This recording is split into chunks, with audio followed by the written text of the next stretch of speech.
Greetings and salutations, everybody. Welcome to my YouTube channel. My name is John Campea, and this is a companion video. Now, every morning, Monday through Friday on the John Campea Show, we save a little bit of time for some live questions, and then in the afternoons on Open Mic, we take a lot of live questions, but quite often we don't have time to get around to all the live questions that get sent in via Super Chat. So we take all those questions that we didn't have time to get to, and we bring them here, and we make sure they get answered here on the companion video. Because I want to make sure you guys know that when you do take the time to send in those questions, they do get answered. So without wasting any time, let's dive right in to the questions today and get ourselves all cut up. And we're going to start off today with Chadfurlong, who writes, "Such toxicity, I almost feel they should stop at episode 9. You know, it's funny, I'm hearing a number of people say that, but nah. I mean, look, with the first 3 Star Wars movies, you know, you had episode 7, episode 8, and Rogue One. You made like something in the neighborhood of $4.2, $4.3 billion on 3 films. One of them is the 3rd highest grossing film of all time. So, I mean, and 3 of them in a row made over $1 billion. I mean, it's just completely nuts. No, you keep making them and you keep making your money. Let the fans sort themselves out. You guys know that I do kind of wish that they would get leadership in place that would help shepherd the fandom through this, because Star Wars is unlike any other property. I'm not going to go into all of that again. I'm just saying, I do wish somebody at Lucasfilm would step up and show some leadership and try to shepherd the fandom through this. That's not traditionally the role of studios to fans, but Star Wars is a little different, a little special. But nah, I don't think they should stop. I may not be doing Star Wars talk anymore, but I don't think they should stop making the movies. There's just too much money to be made. All right, Import Taste Humor writes, bought some AMC stock. Here's your cut for the day. Damn it, I should have bought some AMC stock because I'm sure it's going to be going up here pretty soon. Tacky75 writes, Hellboy 2 Golden Army is criminally underrated. I don't know. I'll be honest. I'm going to admit to you, Taki, I am one of those guys that didn't fall over myself in love with Hellboy 2. I like Hellboy 2. Don't get me wrong. I like Hellboy 2. I didn't think it had the same magic as the first one, though. And that's fine. Not every sequel has to live up to the original. That's fine. It can still be a good movie on its own. And Hellboy 2 is a good movie. But I don't know that I would consider, like if I myself would consider it underrated. I think it has its place. I think it has a lot of fans. I think there are people who like it a lot. But I have to admit, I'm not one of those people that trip over myself. Like, and I know maybe you're one of these people. I know a lot of my friends actually prefer Hellboy 2, The Golden Army over the first Hellboy. I'm not one of those, though. Like I said, I just kind of felt like Hellboy 2 Golden Army was missing some of the magic that the first one had. But hey, that's just me. Everybody looks at it a little bit differently. But it is a good movie. For sure, it's a good movie. I enjoy it. All right. Sid Vicious writes, Tom Cruise used to mix up blockbusters and prestige pictures, Last Samurai. But what happened now? He isn't chosen by top Sorry, I had to laugh at that. He isn't chosen by top directors. Is there a stigma to him? No. Make no mistake about it, Sid. Every director would trip over themselves to work with Tom Cruise. He's probably the most legit movie star in the world right now. Like, don't get me wrong. I'm not saying he's not my favorite by any stretch of the imagination, but the dude's legit A-list movie star. No doubt. Tom Cruise can be in any movie he wants to be in. Now, I'm always talking about how film fans have this misconception that any movie star, they just pick whatever movie they want to be in, when the reality is 99% of them still have to go and read and audition and try to get roles. Even some people you would think were famous enough that they wouldn't do that. But Dwayne "The Rock" Johnson, Russell Crowe, Daniel Day-Lewis, Tom Cruise, you get a few small, Leonardo DiCaprio, things like, you get a few small, very, very elite names that, no, they don't have to read for roles. They don't have to go and try. They can get any movie they want. If Tom Cruise says he would be open to being in your movie, they put him in a movie. It's just that simple. The reason Tom Cruise hasn't been doing a lot of the prestige films, I believe, this is just my theory. Like all the movies he's doing are his own movies. They're his productions. He's producing them, all that kind of stuff. And I think the reason you're not seeing Cruise do a lot of those films, those prestige-style films right now, is because I believe he understands that, number one, he's still really good at action films. He's pushing the age button, man, but he is still good in action films. Really good. And he is a bankable action star. I believe, so that's number one, he realizes he's really good in action films. But number two, he also realizes the window is closing. He's only got so much more time to be a legit, seen as a big lead action star, right? That window is starting to close. As great as he is still at it, that window's starting to close. And I think he knows that. And I think he realizes, you know what? I will have tons of time to do all these prestige films that I want to do. I'll have plenty of time to do those. I don't have a lot of time to do more Mission Impossibles or Jack Reachers or other types of action-oriented movies that I'm really good at and I enjoy doing, and my fans like see me in, and I only got a certain amount of time that I can do those. I'll have all the time in the world to do all those other films. I got a finite amount of time that I can do these. You know what's funny? I think that's the same reason that we see Dwayne "The Rock" Johnson doing so many movies that he's doing right now. Actually, let me just look up. How old is Dwayne now? I think he's like 47 or 48. Hold on a second. Dwayne Johnson age. Okay. Dwayne right now is 46, yeah. But I think he knows at 46, you know, you can only keep up that physique and the amount of work that he puts in to keep that physique the way it is. I think he knows, hey, I don't have 30 years. I don't have 30 more years to do these types of movies, so I'm going to crank them out. I'm going to make as big, fun, boisterous, wild, fun movies as I can, you know, being, you know, my brand and what I am. I think he's going to do as many of those as he can. That's why you see him doing so many movies. But yeah, with Tom Cruise, do not make the mistake of thinking, oh, Tom Cruise can't get those. No, yes, he can. He's an Academy Award nominated actor. He's a top-notch actor. He's a big, legit movie star. He can get any movie he wants, within reason. He can get, with some exceptions, he can get almost any movie he wants. That's not the problem. The problem is right now he loves doing these types of films. Sci-fi, action, these types of movies. He's making big bank at them right now, and he's got only a finite period of time that he can do it because, now let me look it up. I think he's like 57, Tom Cruise, which he looks better at 57 than you and I ever will, by the way. Tom Cruise is 56. I was 1 year off. So Tom Cruise is 56. I mean, a couple more years, he's going to be 60 years old. He's not going to be jumping out of planes at 60. So, no, there is no stigma to him. At least not right now, there's not. There's no stigma to him, nothing like that. It's just, he's doing what he wants to do. That's what he's doing right now. Okay, let's move on here. Next one comes to us from Aruban Gamer writes, watch Collateral. Speaking of Tom Cruise, watch Collateral for the first time. What an atmosphere. Blown away. Suggestions for similar contained thrillers, also from the same director. Well, if you're looking for a similar kind of thriller from the same director, directed by Michael Mann. Michael Mann did another thriller that is a beloved, celebrated film called Heat, with Al Pacino, Robert De Niro, Val Kilmer, great cast, top to bottom, great movie. So if you're looking for something that's, you know, the same kind of a thriller and something with the same director, well, there, you got 2 in 1. You got 2 in 1. So that's one you're going to want to check out right away. And it's kind of funny, fortuitous, that the Tom Cruise question comes right as you're asking the Collateral question. But yes, absolutely make sure you check out Heat. It's definitely one you're going to want to check out. Same director, all that kind of stuff. So yeah, treat yourself. Make sure you watch that one.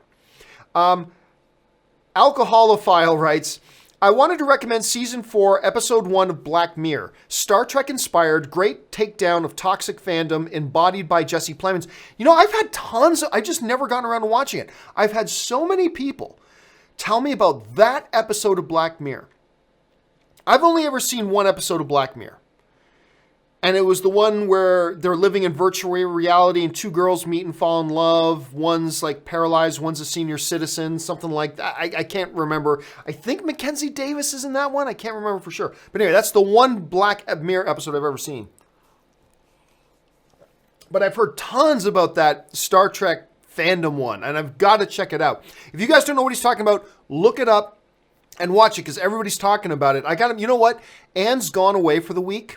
She's gone away to Rhode Island for work. because Rhode Island is where Hasbro's head offices are. They're not actually, their head offices aren't in Los Angeles. They have offices in LA, but their head office is in Rhode Island. Every once in a while, Anne's got to go out there. So I think maybe I'll take that opportunity. I'll sit down and I'll finally get around to watching that episode of Black Mirror. Thanks for bringing it back up again. I appreciate that. All right, Brian Jones writes, hey, John, love the show. Thank you so much. I sat down and watched Civil War again. Never a mistake to watch Civil War again.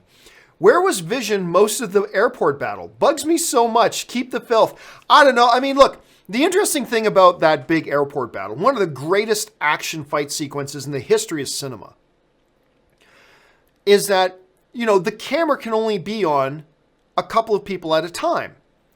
Leaving it to our imaginations, what's everybody else doing while this fight's going on? Like, while the camera's focused in on Winter Soldier and Falcon fighting Spider-Man, what's happening with all the other fights? Well, the camera can only be in one place at once. You know what I'm saying? But you're right. Vision is kind of absent. They don't have Vision on camera a lot. I just imagine he's duking it out with somebody else during those moments. That's just what I imagine. But they decided, the Russo brothers decided they wanted his big appearance to have big dramatic effect. And so they didn't use Vision for a lot of little like a lot of little exchanges. They just decided to have these big grand moments for him in that. But again, I actually asked myself that question. I was like, I wonder what Ant-Man's doing while all this is going on. Then, I wonder what War Machine's doing while all this is going on. What's Widow doing while all this is happening? And of course, obviously, probably most auspicious by his absence there is, of course, Vision, a lot of it. So yeah, that comes up. But you know, maybe they should have had broken the screen into like 6 quadrants and had like almost like 6 different TV stations where each frame of the picture had 6 different fights going on. We could have tracked it all at the same time. That would have been kind of fun. Put that into a special director's edition, Russo brothers. MDB 3000 writes. I mean, just make sure I didn't skip one. Yes. MDB 3000 writes, what's your most shocking movie scene? Oh, I don't know. Mine is and always will be Sonny at the toll booth and God. Oh man, that one's that's nuts. Because not only is it nuts, I don't want to give too much away, but for the people who haven't seen it, and it is shocking how many people still have not watched The Godfather. If you haven't watched The Godfather, what the hell are you doing? It's one of the greatest, if not the greatest, motion picture of all time. Make sure you watch The Godfather. Anyway, it completely catches you off guard. Like, it comes out of nowhere, and it just sort of happens. Like, it was Red Wedding before the Red Wedding. You know what I mean? It kind of has that sort of feel to it. As far as me, my most shocking scene, I don't know. That's something I can't answer at the top of my head. It's something I'd have to sit down and think about. Although, one of the things that pops to mind is Deep Blue Sea, Samuel L. Jackson standing there on the platform, giving his big speech, blah, blah, blah, blah, and then the shark comes out of the water, yank, and just eats him. That was pretty shocking too. Clearly not my biggest one, but that's just one that comes off the top of my head as we're talking about it. Ben Sultan writes, hey John, how was the Danny Phantom theme song? You know what? I still haven't watched it. You know what I'm going to do right now? Right now. I'm going to open up, what's it called? Danny Phantom. Opening. Okay, there it is. I've got the Danny Phantom opening here now on my desktop. I will hit play and watch it as soon as we're done this show, and I've had so many people bugging me to watch this damn thing, so I will finally get around to watching it when this show is done.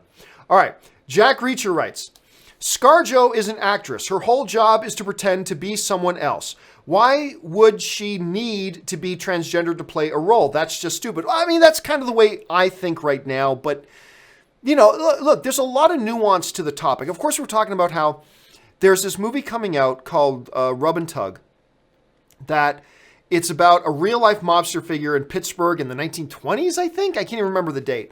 That's supposed to take place. And it was a transgendered mobster. And Scarlett Johansson, who's one of the producers and one of the biggest movie stars in the world, she's going to play the lead role.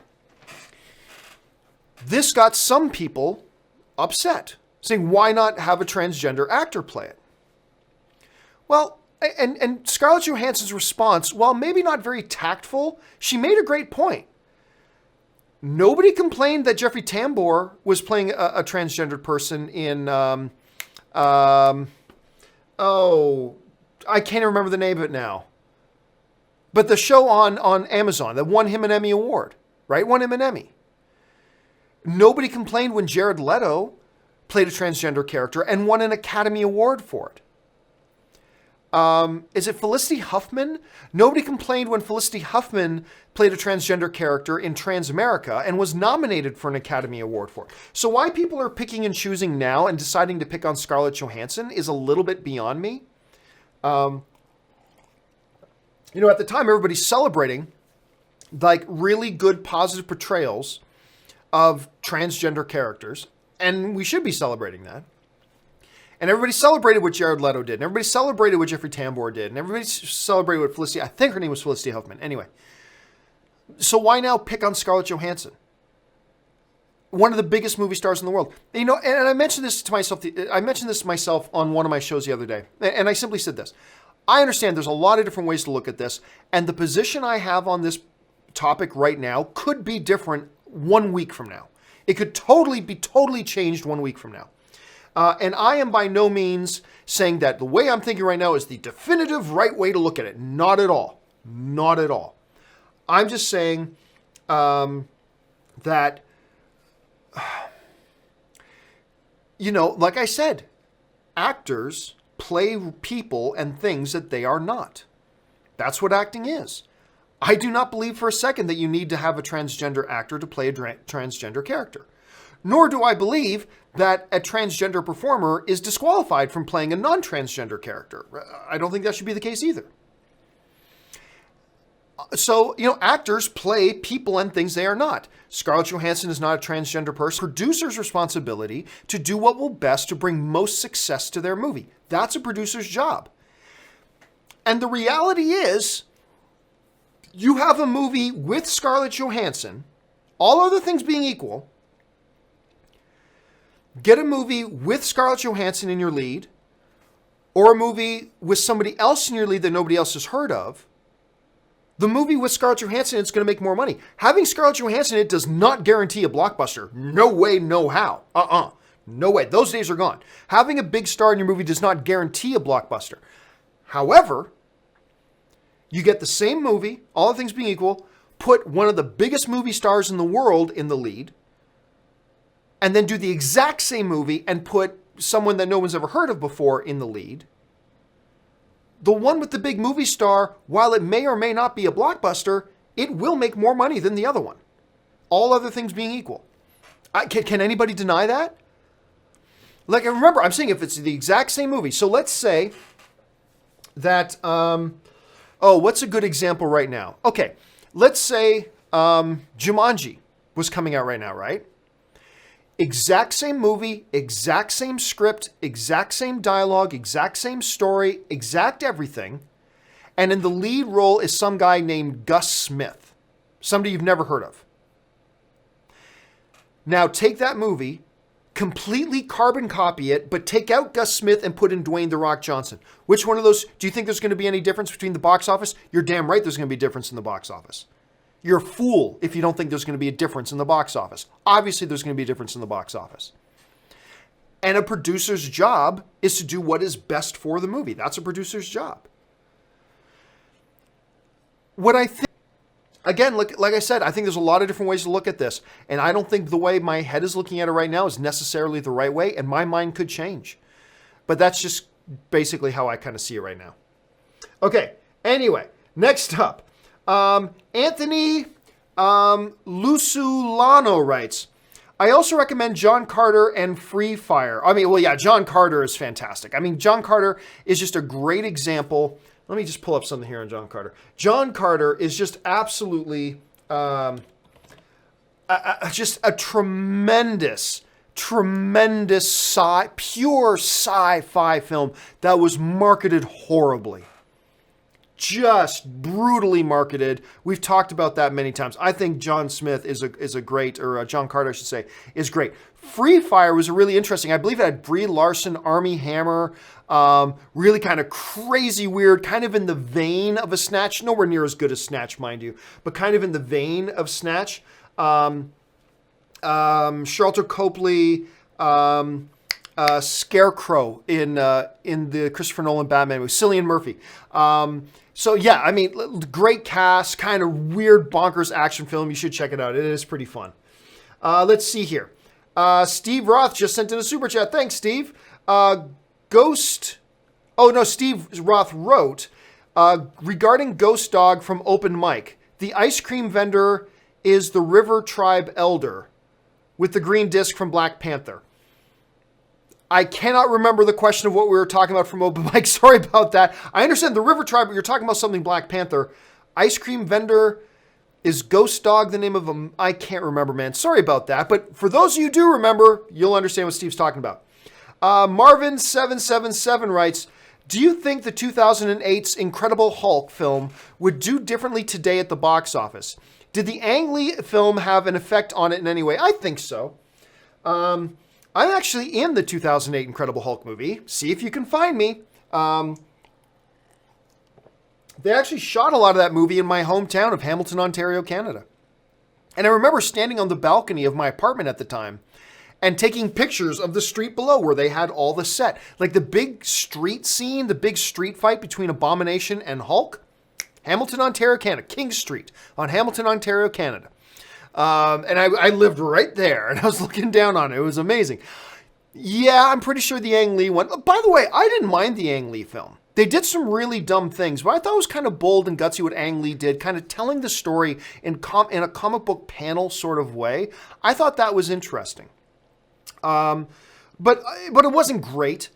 And I do think it affected the 2008 one. I thought the 2008 one was pretty damn good. I love the fight with Abomination. I love the Abomination character. The Abomination is still alive and around. Apparently he's supposed to be on the raft. He is in the MCU. You gotta bring the Abomination back. You have to bring Abomination back. He's too great of a character. I love him. And you did the right thing by not killing him off. So take advantage of that. Bring him back. I just think he's a great character. I really do. Would it do any different today? Yeah, it probably. Now that the comic book genre, like when that movie came out, the comic book genre was not the king of the genres at the time. It's not like every comic book movie coming out was making big money. It was a different era at the time. It was 10 years ago. Today, the comic book movie genre is the king of the genres. And, MCU movies in particular making big money. So would it have made more money today? Oh, absolutely. It didn't actually make all that much money back then. Let me just look it up here. Incredible Hulk box office. It made worldwide $263 million. $263 million. Yeah, you're damn right. A standalone Hulk movie today, with Edward Norton in the lead, even if it's not Mark Ruffalo, you're damn right that movie would make more than $263 million. In its sleep, no problem. I have no doubt about that.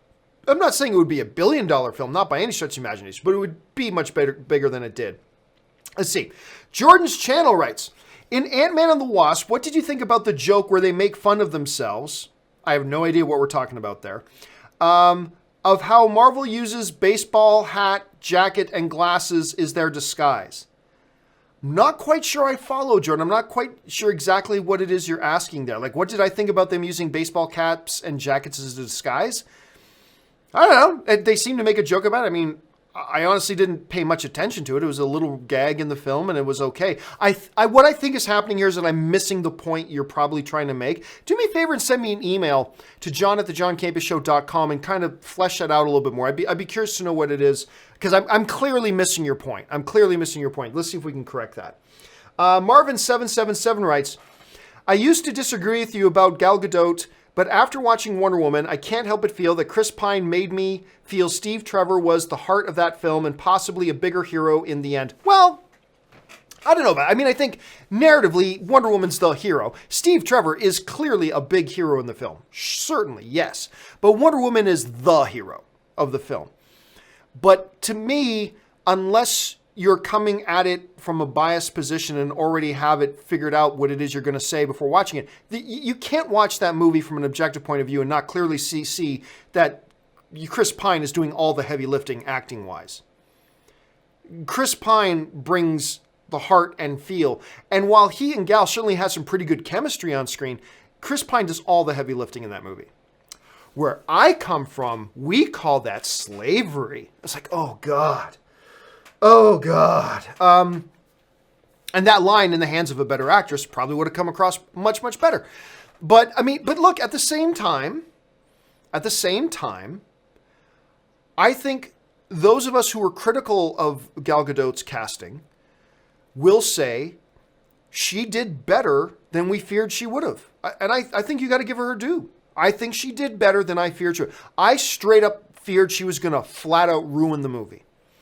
And while there were moments of severe cringe, we call that slavery. Oh my God, the way she delivered that line. Anyway, while there are a few moments of cringe, hey, call it like you see it. She does not ruin that film. She does the physicality great, which we all kind of suspected she might do, but she did. She pulled off the physicality beautifully. She did. And honestly, I think her being in the hands of a really good director like Patty Jenkins, who was able to highlight her strengths, hide her weaknesses, she didn't ruin the movie. She didn't. She was perfectly fine in it. But make no mistake about it, Chris Pine did all the heavy lifting when it came to the acting. He's the one who brought the heart. He was the heartbeat of the film, performance-wise. And while I believe narratively Wonder Woman's still the hero, Steve Trevor clearly was a big hero, as a character he was, but Wonder Woman narratively, it's Wonder Woman's movie, she was the hero. At least that's the way I see it, at any rate. Donald Parker writes, if Warner Brothers does decide to move the release date for Aquaman, what's the latest that they can announce it? Whenever they want. It all depends. You could announce it 3 weeks before the movie's release. Would that be the best idea in the world? No, probably not, but you could do it. So let's say, for argument's sake, that they were going to move it to October. I would say if I'm in charge of Warner Brothers and I was moving Aquaman to October, which would be genius on their part, by the way, you announce it at Comic-Con. If they, you know what, and I think there's a 5% chance they do it. I think there is a 5% chance that at Comic-Con they drop this huge bombshell saying, by the way, guys, did we say December? We meant October, and announce that it's coming to July, August, in just 3 months. It's not 5 months away, it's 3 months away now. And boom, the heavens will crack open. The geekdom will have this huge eruption. Everybody will lose their minds. It'll be the talk of Comic-Con. Everybody will remember that Comic-Con, that DC Warner Brothers did that. It would be just genius. Absolute genius. And I guarantee you, Aquaman will make a hell of a lot more money in October than it will in that minefield of December. They'll do fine in December. They will make a hell of a lot more money in October. I believe that wholeheartedly. They will make tons more cash in October. And not be trying to fight for attention with Bumblebee or Mortal Engines or Alita Battle Angel or Mary Poppins or Spider-Man Into the Spider-Verse or what. They won't be fighting for attention. Drop that thing in October. Boom, make a huge splash. Make it, no pun intended with the splash. And they would just kill it. But honestly, they could do it within like 3 weeks if they wanted to. But I would say 3 months. 2 to 3 months is the amount of window you should. But really, they can do it anytime they want. Sid Vicious writes, what does it say about our society when most fans of the movie remember Jordan Belfort from Wolf of Wall Street as a cool and badass character? Well, I mean, I don't know. I don't know that says anything. I don't know Jordan Belfort. I don't know him personally. I'm going to reckon you don't know him either, Sid. So the only thing you and I know is from the headlines, and that's it. I have no idea. But plus, I never walked out of Wolf of Wall Street. This was clearly a guy who had brass balls and did some pretty badass things. For sure he did. That doesn't mean he was... I never walked out of Wolf of Wall Street thinking, that's a really great guy. I never had that impression. I never had that impression. He did some really ballsy, gutsy, crazy, sometimes brilliant things. You can't deny that. He did. And I think the movie highlights that. But I think that the movie also left me at the end thinking this was a pretty morally corrupt guy and bankrupt, a morally bankrupt dude. And honestly, most people I would talk to love Wolf of Wall Street. It's an amazing movie. But I left it not thinking super highly of the character. And I think the movie ends it, pretty much puts an exclamation point on that. at the end of it. At least that's the way I saw it, but for whatever reason. Chris Martin writes, just saw the Whitney Houston documentary. Loved it. I have not seen it yet, but I've heard nothing but amazing things. Nothing but amazing things about this documentary. I'm super stoked to see it, so I'm glad you liked it. I got to make sure I see it here pretty damn quick. Luna Comics writes, John, Gareth Evans directed the Raid movies. Oh, I know what you're talking about. Okay, for those of you who missed it, on Open Mic yesterday, Luna wrote in, and I thought she wrote Gareth Edwards, who is very different from Gareth Evans. So I'm like, but Gareth Edwards, I mean, he's not that, I don't know that he's that great of a director. Yeah, Godzilla I liked, and Rogue One I quite liked, but I don't know how much of that was him, and I don't know, blah, blah, blah. Oh, Gareth Evans, who of course directed the Raid 1 and Raid 2. And you said the IF, I remember you wrote the IF series, and I had no idea what you were talking about. IF equals Iron Fist. Okay. Guys, please don't use abbreviations when you're writing it, because I'm reading 30 or 40 questions and I'm trying to think on the fly, and it's just safer if you don't use abbreviations, okay? I don't know, because I'll be honest, as much as I love the Raid movies for the visceral experiences that they are, I also, and you cannot overpraise them for how great the action is. In the action in those movies, bar none. I mean, they hold a candle to anything. Right? They're just amazing what they do with the action. However, I have always been the odd duck out to say, but they're great action movies. I don't know that I'd call them great movies. Because honestly, I mean, they're not The Godfather. I mean, they don't have deep narrative, and they try to do some pretty cool mythology stuff, but there's not a lot narratively going on there that's all that impressive. They are what they are. The Raid movies have their DNA. They know exactly what they are, and they do it beautifully and perfectly. I am curious to know what Gareth Evans can do from a narrative point of view. Because I'll be honest with you, I like the Raid movies. I mean, I love them as action films. As movies, I like them, but they're not, they're nothing special outside of the action. They're pretty kind of paint by numbers in many ways. So I don't know. I'd be curious to see what he would do. I would certainly give him a shot. If I was a big producer, I would give him a shot. I really would. I'd be very curious, because clearly he can bring the adrenaline. He can bring that excitement. He can get an audience on the edge of their seat. What can he do narratively? I'd be curious to see what he could do with that. All right. Patrick Conway writes, Sam Jackson and Clark Gregg will be de-aged 25 years. Yeah, we heard about that for Captain Marvel. And one of the interesting things that Kevin Feige said is that the entire time that Samuel Jackson's in that movie, he'll be de-aged. The entire time he's in that movie. What he doesn't say, and what we have never known, is how much of the movie is he actually going to be in? Is he going to have 5 minutes of screen time? Is he going to have 15 minutes of screen time? Is he going to have 45 minutes of screen time? I don't know. I'll say this. If he has a good solid 40 minutes of screen time in like a 2 hour and 10 minute movie, and they do him de-age the entire thing, that'll revolutionize and open up a lot of possibilities. Because we've seen, especially Marvel movies, but others as well, do some de-aging digitally, but you can never do that for an entire movie. It's too complex, it's too complicated, it's too intensive, and it's too expensive. And quite often when we've seen that, it's been very limited movement. Like very, very limited, what they've done with those characters. If Samuel Jackson is like a full-fledged first level or second level character in Captain Marvel, and he's de-aged through the entire thing, that revolutionizes some shit right there. That opens up a lot of creative doors that, quite frankly, have not been open up until now. If he's in it for 10 to 15 minutes, it doesn't change anything. If he's in it for a good 40 minutes, that changes a lot. So I guess we're just going to have to wait and see how that all kind of turns out. Ben Kenobi writes, can one horrible episode of a good season ruin a show for you? Yes. It shouldn't, but yes. My case in point was Lost. And I can't remember if it was the final season or the second last season. But do you guys remember the episode that was all about Jacob and the black smoke monster? And it went into their origin story. That was easily the worst episode Lost ever did, and I ditched on the show after. I went back later and caught up on it, but I was like, I'm done, click. That it ruined the entire series for me. That one episode, like, it shouldn't have. I mean, we can argue whether it should or shouldn't have, but the fact is, it did.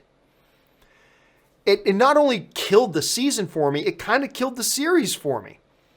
And it's like, and in just 42 minutes, they ruined everything. Click. And I was out. Granted, a few months later, I came back and I did finish watching the entire series. But yeah, one really especially bad episode, depending on what their crime is, depending on what their abomination is, it can ruin a season. It really can. Now, if they don't do anything that affects the rest of the series, they just have a bad episode, then no. But like what they did with Jacob and the black smoke monster in that episode ruined my understanding of everything that was going on and just ruined it. And I was just like, click, I'm out. And I checked out of it for a while. So whether it should or shouldn't be that way is up for debate. I'm just telling you that it did. That's what it did for me. It ruined the entire season for me and even ruined the series for me for a period of time. Let's see. Chris Cossin writes, I personally think JJ will blow us away with Star Wars Episode 9 and think it'll go down as one of the best Star Wars films of all time. What do you think? I think you have nothing to base that on. I think you have nothing to base that on. Now look, any movie that's coming out can be the worst thing ever or could be the best thing ever, right? Right now, we have nothing to base saying this is going to be maybe the greatest Star Wars film of all time. Based on what? Based on what? But I would say the same thing to somebody saying this is going to be the worst Star Wars movie. I'd say based on what? What we've got is that JJ has directed a damn good Star Wars movie in The Force Awakens. Third biggest box office film of all time. Biggest box office film of all time that was not directed by... why am I freezing on Titanic Boy's name? And I'm just going to freeze. Why am I freezing on his name? This is completely embarrassing. I just had a brain freeze. Let's see. It, of course, was directed by the guy who also directed my all-time favorite action film, True Lies, James Cameron. And it just dawned on me before I looked over at the name. If you take out James Cameron's films, Star Wars The Force Awakens is the highest grossing box office film of all time. Of course, above it are those two little James Cameron films. Okay, so good. But The Force Awakens is not on the same level as A New Hope, Empire Strikes Back, or Return of the Jedi. They're just not. It's all subjective. You may feel differently. That's fine. From my point of view, they're just not in the same conversation. Yeah, Return of the Jedi, Empire, and The New Hope are still like miles ahead of everything else Star Wars has ever done. Granted, I love The Force Awakens. I think it's great and all that kind of stuff. But I think at this point, it's far too early for us to go, I think it's going to do this. Well, based on what? Now, it's okay for us to say we're optimistic it will. Okay, fine, great. You're optimistic it will. You think it has a chance. Okay, sure, it has a chance. But I would say to anybody saying this is going to be the best thing ever or the worst thing ever, I'd say to either of them, based on what? Really, exactly right now. Although having Lando Calrissian coming back isn't going to hurt its chances. I'm going to tell you that right now. Trey McVelly writes, thoughts on the latest season of The Blacklist? I liked it, except for the final episode, the big twist. And you know, this has come up. People have asked me about the season finale of Blacklist a couple of times already, but I'll just tell you exactly what I said before. It was a really good season. I understood whatever was in the duffel bag had to be major, but the twist they give us makes no sense. I don't even have to see any of next season to tell you right now. There's about 5 or 6 major plot holes that twist creates. And I realized they wanted to do something shocking and something stunning, and I get that. But you know how we were just talking about how one episode, that twist at the end, I'm not going to talk about what it was, but the twist at the end of this past season of Blacklist almost ruined the entire season for me. It's like, oh God, really? That's your big twist? Click. And it's really a shame because up until that point, I actually quite enjoyed the season. I really did. I was really loving the season. I enjoyed it quite a bit. But just that the last little twist, click. Yeah, I didn't like the twist, to be honest with you. But let's see where they go with it next season. Let's see where they go. ZCM Zombie writes, I was talking about Thief and Sorcerer. Oh, I remember this. ZCM wrote in a previous show asking something about Thief Sorcerer, and I'm like, I don't know what movie we're talking about, Thief Sorcerer. But you're asking about two different movies, Thief and the movie Sorcerer. Unfortunately, ZCM, I can't remember what the question was about them, so I apologize about that. But thank you for clarifying. I appreciate that. Now, I know I'm not crazy trying to think about what movie Thief Sorcerer. What? I cannot figure it out. Okay, but I'm glad you pointed that out to me. Edgar Navarro writes, have you seen the King T'Chaka hot toy? It's beautiful. I might have to buy it myself. Nope. And now, damn it, now I gotta look at it. Let's see. Chaka hot toy. I'm cursing you under my breath because I know I'm gonna want it. Let's see. Marvel T'Chaka 6 scale hot toy figure. Here it comes. Oh, God, that's so pretty. Oh, that's so nice. Oh, man, I wish I made a lot more money than I do. I would buy so many of these freaking hot toys. I would buy so many of these hot toys. It would be disgusting. Oh, my God, that looks beautiful. The African sash on them and everything. Oh, God, that looks so good. Thank you for putting that. Cannot waste all my money buying these things. Maurice Cook writes, hey, John, I just saw Man of Steel again. It was a damn good movie. You're damn right it is. My concern is when Man of Steel 2 comes out, who will be the villain? I hope it's not Lex again. Well, I'm sure Lex Luthor will be a villain. I'm sure of that. I'm absolutely sure that. He will be a villain. Of that, I have no doubt. Lex wasn't the villain of the first Man of Steel. Lex wasn't even in the first Man of Steel. Of course, he was like one of the main antagonists in Batman vs. Superman. I have no doubt he will play a role. But, Lex can't fight Superman unless Lex builds his own, like in the comic books, Lex has this battle armor he wears, right? That makes him formidable. Maybe they do something like that. Maybe they go a Brainiac route, although they're doing Brainiac on the Krypton TV series right now, which, by the way, is pretty good. The Krypton TV series is pretty good. I was skeptical. I'm digging it. I'm not in love with the show or anything like that, but it's pretty good. So if you haven't checked out that Krypton show, I would suggest checking it out. You could go, but you could do something like a Brainiac. You could do something. There's a huge rogues gallery for Superman. So they've got a big, wide selection. As long as it's not Nuclear Man, and as long as it's not a Richard Pryor programmed evil computer, then I think we'll be okay. I think we'll be fine then. Justin Welsh writes, where did he go? There he is. Hey, Mr. Scott, what you gonna do? What you gonna do to make our dreams come true? We were talking the other day about one of the all-time greatest episodes of sitcom television, maybe the best example of The Office of making you feel uncomfortable as an audience member, and that is Scott's Tots.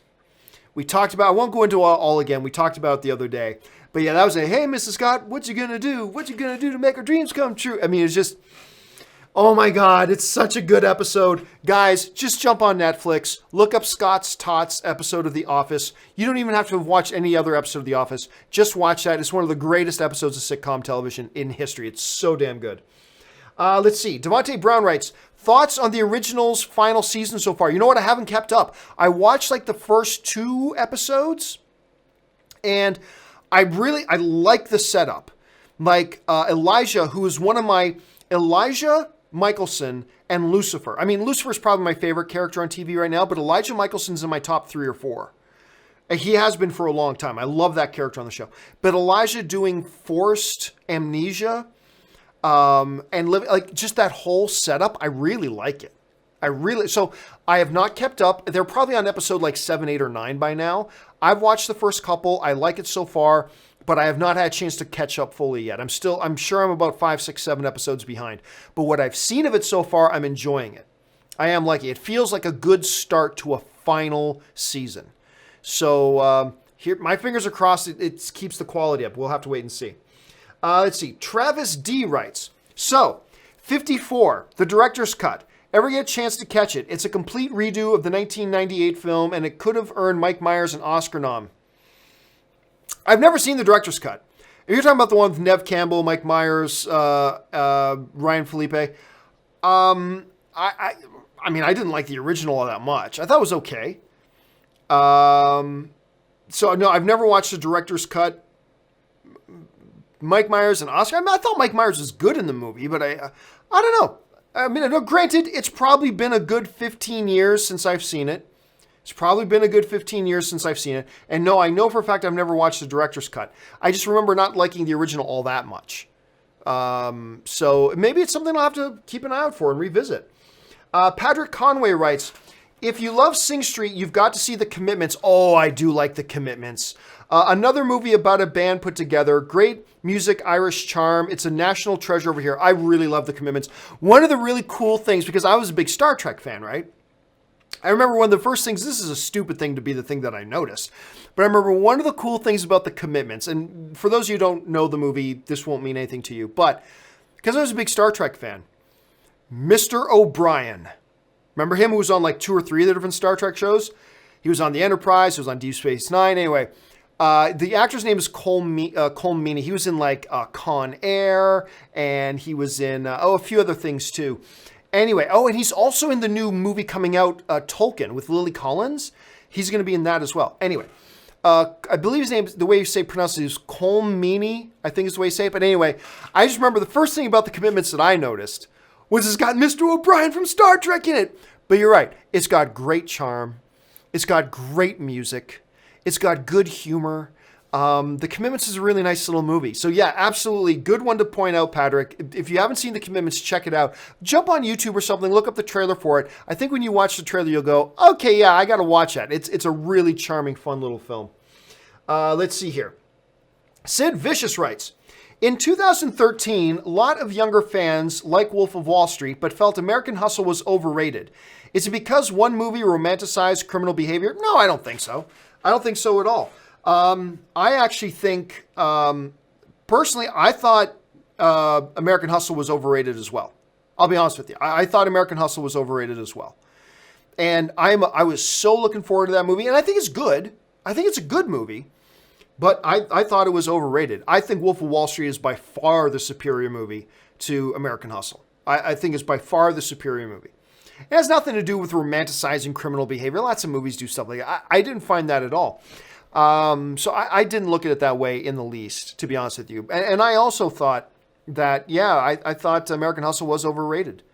Some very good performances in it, all that kind of stuff. It's a good movie, but it did not deserve to be nominated for Best Picture. I didn't feel that year and stuff like that. So, whereas Wolf of Wall Street did. And yeah, I just think that one's, but I don't think it has anything to do with the romanticizing of whatever. And Sid Vicious ends us off today with, I agree with you regarding Nolan. His movies do have a similar feel, unlike Spielberg, but isn't the point of being an auteur having similar DNA like Tarantino? Well, I don't know if Nolan would say he's an auteur, and I think we just put labels on things to try to organize them. Look, like I said earlier today, somebody brought up on the John Campea show, like Spielberg does have great diversity, but don't you think Christopher Nolan has just as much diversity? And I said, no, I don't think Christopher Nolan has anywhere near as much diversity. Because every Christopher Nolan film, they all feel similar. You know what I mean? They're about very different subject matter, but they all have Christopher Nolan's unmistakable DNA all over them. Like, you can tell when you're watching a Christopher Nolan film. Whereas, like a Spielberg film, he doesn't just do diversity in terms of genre. The DNA of each movie feels completely different. Like, it would amaze you to find out that the guy who made The Terminal is the same guy who did Amistad. That the same guy who did E.T. is the same guy who did Lincoln. Like, it's just, he is so diverse in not just the genre of films he can do, but in the style and tone and DNA of the films he does. He makes completely different stories. Whereas like a Christopher Nolan doesn't. Now, what I also said when I was making that observation was that that's not necessarily a bad thing. It has served Christopher Nolan very, very well. And I think you're absolutely right when you point out that Tarantino is very similar that way. Tarantino And one of the reasons why I've been excited about the idea of Tarantino maybe directing a Star Trek movie is I would love to see Tarantino get out of his little Tarantino box. Now, don't get me wrong. I love the movies coming out of that little Tarantino box. I do. But there is no denying that Tarantino was a very defined little box. Tarantino is in kind of just, he makes very specific Tarantino films that all fit within this one little thing. And I got very excited at the notion that perhaps he does a Star Trek film and does something kind of different from what he's used to doing. And I find that Tarantino doing something like that, I find that very exhilarating as a film fan. I get very excited by that notion. But again, it can be a strength, but everything that is a strength also has a drawback, right? Every drawback has a strength, every strength has a drawback. And I would just love to see Christopher Nolan do something different. Do some buddy cop film. Do a rom-com. Do a straight-up horror film. I don't know. I would just love to see Christopher Nolan do something a little bit different. But you're right, it absolutely carries its strengths, but every strength has a drawback. And so it would be really cool to see, not only would I love to see Tarantino step outside of his box, I'd love to see Nolan step outside of his comfort zone as well. And do something like really different for Christopher Nolan. I think that would be incredible to see. I just love the idea. All right, guys. That will do it. We are now all caught up. That will do it for this installment of the companion video. Thank you so much for joining me here, guys. And guys, once again, don't forget, the John Campea Show, covering all the big movie news, 8:30 in the morning Pacific Standard Time. That's 11:30 on the East Coast. We're going through all the big movie news. And then, of course, in the afternoons at 2 p.m. Pacific Standard Time, that's 5 p.m. It's just all open mic, taking all your open questions. So that'll do it for me for now, guys. Thanks a lot for joining me. This has been your companion video, and my name's John Campea. Until the next video, bye-bye.